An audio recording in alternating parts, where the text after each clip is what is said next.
For decades, then, there has been a stalemate. Two peoples with legitimate aspirations, each with a painful history that makes compromise elusive. It's easy to point fingers. For Palestinians to point to the displacement brought about by Israel's founding, and for Israelis to point to the constant hostility and attacks throughout its history, from within its borders as well as beyond. But if we see this conflict only from one side or the other, then we will be blind to the truth.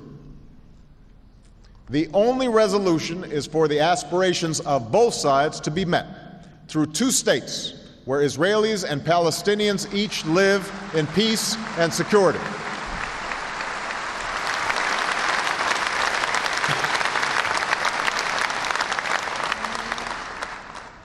That is in Israel's interest, Palestine's interest, America's interest, and the world's interest. And that is why I intend to personally pursue this outcome with all the patience and dedication that the task requires. The obligations that the parties have agreed to under the roadmap are clear. For peace to come, it is time for them and all of us to live up to our responsibilities. Palestinians must abandon violence. Resistance through violence and killing is wrong, and it does not succeed. For centuries, black people in America suffered the lash of the whip as slaves and the humiliation of segregation. But it was not violence that won full and equal rights. It was a peaceful and determined insistence upon the ideals at the center of America's founding. This same story can be told by people from South Africa to South Asia, from Eastern Europe to Indonesia.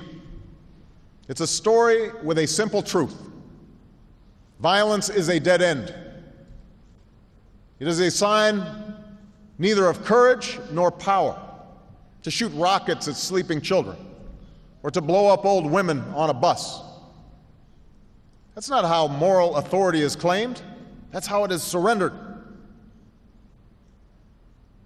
Now is the time for Palestinians to focus on what they can build.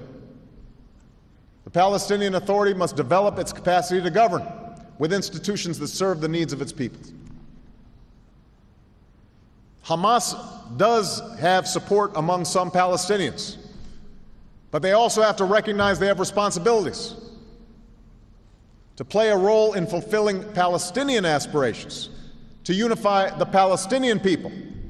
Hamas must put an end to violence, recognize past agreements, recognize Israel's right to exist.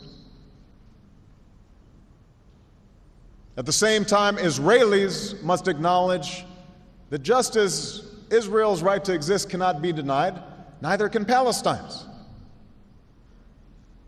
The United States does not accept the legitimacy of continued Israeli settlements.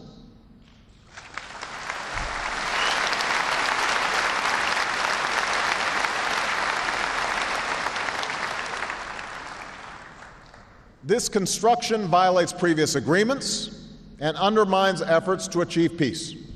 It is time for these settlements to stop.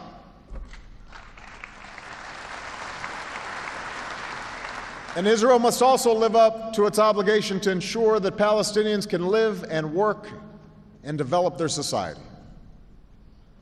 Just as it devastates Palestinian families, the continuing humanitarian crisis in Gaza does not serve Israel's security. Neither does the continuing lack of opportunity in the West Bank.